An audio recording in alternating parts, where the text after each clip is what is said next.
Fellow Ghanaians, good evening. 9 days ago, I came to your homes and requested you to make great sacrifices to save lives and to protect our motherland. I announced the imposition of strict restrictions to movement and asked the residents of the Greater Accra metropolitan area and Kasoa and the Greater Kumasi metropolitan area and its contiguous districts to stay at home for 2 weeks in order to give us the opportunity to stave off this pandemic.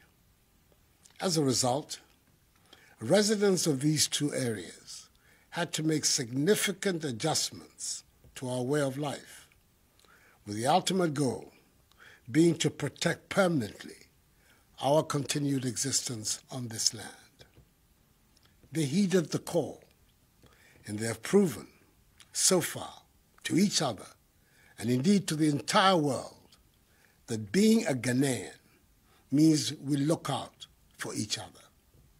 Yes, there are a few who continue to find ways to be recalcitrant, but the greater majority have complied and have done so with calm and dignity. Tonight, I say thank you to each and every one of you, law-abiding citizens. Let me thank in particular all our frontline actors who continue to put their lives on the line to help ensure that we defeat the virus. To our health workers, I say a big aiko for the continued sacrifices you are making in caring for those infected with the virus and in caring for the sick in general. You are the heroes and heroines of our generation, and government will do all in its power to provide you with the relevant tools to do your work effectively. To the men and women of our security services who have been enforcing the directives by patrolling our streets day and night, conducting surveillance, snap checks, and mounting roadblocks, we're deeply in your debt. It is these security measures that have created the basic framework within which our medical personnel are able to pursue contact tracing, testing, and treatment of persons with the virus, whose implementation offers us the most secure means to defeat the virus. Reports I've received so far indicate that the police, military, and other members of our security services have discharged their mandate with considerable professionalism. Furthermore, working with the Ministry of Local Government and Rural Development, we see personnel of the Ghana Armed Forces involved in the cleanup of our drainage systems and of our markets.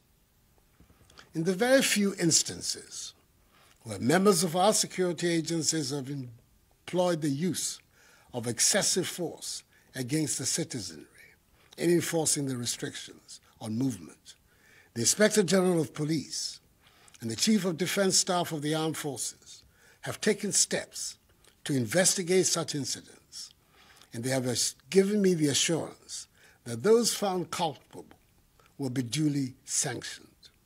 Thus far, the alleged wrongdoers have been withdrawn from the ongoing exercise. To enhance command and control, more senior officers have been deployed at the operational level, and each member of our security services participating in the exercise has been handed an aid memoir highlighting essentially the guidelines for the operation.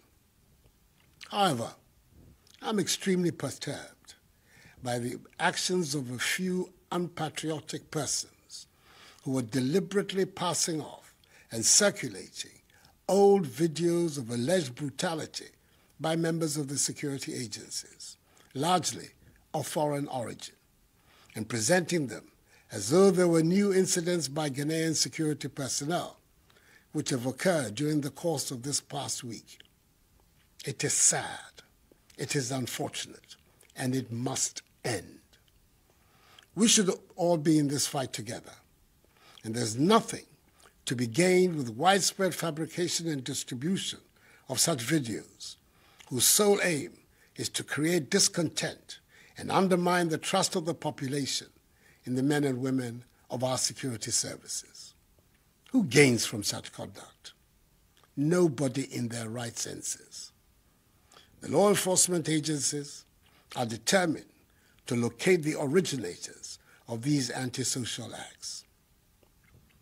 Fellow Ghanaians, as I've said before, all the government is doing is intended to achieve 5 key objectives: limit and stop the importation of the virus, contain its spread, provide adequate care for the sick, limit the impact of the virus on social and economic life, and inspire the expansion of our domestic capability and deepen our self-reliance.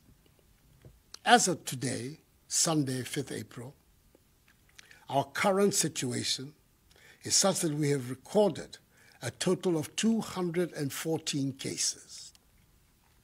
The Greater Accra region has 189 cases, followed by the Ashanti region with 12, Northern region 10, Upper West region 1, Eastern region 1, and Upper East region 1. The 10 from the Northern region are the West African nationals who entered our country illegally after the closure of the borders. In total, 3 persons have fully recovered from the disease, 49 persons have been discharged from treatment facilities and are being managed from home, and the remaining 155 are responding to treatment. 2 persons are moderately ill, and 5 persons, as I said before, have lost their lives.